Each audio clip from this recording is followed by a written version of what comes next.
बाप्पा मोरया रे हे गाणं आज आपण सगळे इतकं प्रेमानं गातो, स्पीकरवर वाजवतो, त्याच्या तालावर नाचतो, पण यामागची खरी दुःखद कहाणी तुम्हाला माहिती आहे का? हे गाणं म्हणजे एका काळच्या जखमांवर फुंकर घालणारी अशी एक लोकभावना होती. हे गाणं म्हणजे फक्त भक्तीचं प्रतीक नाहीये, तर त्यामागे असलेली काळजाला भिडणारी पार्श्वभूमी ही फार मोठी आहे. आज आपण किती मस्त मोदक खातो, डेकोरेशन करतो, ढोल ताशाच्या तालावर थिरकतो, पण 1972 साली जेव्हा हे गाणं तयार झालं तेव्हा महाराष्ट्र वेगळ्याच संकटात होता. त्या काळात राज्यात प्रचंड दुष्काळ पडला होता. लोकांकडे खाण्यासाठी अन्न नव्हतं, शेती कोरडी पडली होती, पाण्याचा थेंब सुद्धा दिसला नव्हता. आणि अशा वेळी आपल्या देशाने अमेरिकेकडून सुकू कडी हा लाल गहू आयात केला. खरं तर हा गहू मुळात अमेरिकेत जनावरांना खायला घालतात, पण महाराष्ट्रात त्यावेळी हीच सुकू कडी लोकांनी खाल्ली, कारण पर्याय नव्हता. कित्येकांच्या स्वाभिमानाला धक्का बसला होता. आता हेच पहा ना, त्या गाण्यातील एक ओळ आहे, नाव काढू नको तांदळाचे, केले मोदक लाले गव्हाचे.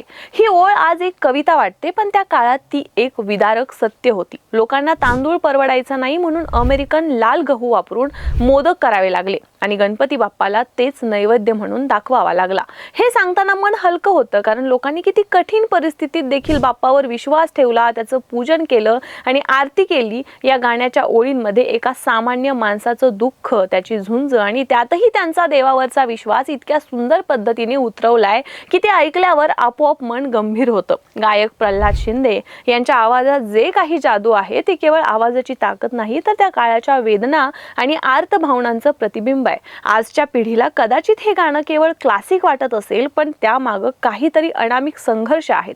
महाराष्ट्र राज्याची स्थापना होऊन 12 वर्ष झाली होती, पण तरी सुद्धा लोकांना रोजचं अन्न मिळणं ही मोठी गोष्ट होती. अशा वेळेस गणपती उत्सव साजरा करायचा तर श्रद्धा होतीच, पण परिस्थितीमुळे मोडून न जात लोकांनी आपल्या परीने त्या 10 दिवसांमध्ये बाप्पाचं स्वागत केलं, मोदक केले, आरती केली आणि या गाण्याच्या माध्यमातून त्यांचं दुःख बाप्पाला सांगितलं. म्हणून बाप्पा मोरया रे हे गाणं फक्त एक गाणं नाही, तर ती आपल्या समाजाची भावना आहे, ती काळाची नोंद आहे आणि त्या काळाच्या गरिबीतही माणूस कसा श्रद्धेवर टिकून राहत होता त्याची ही साक्ष आहे.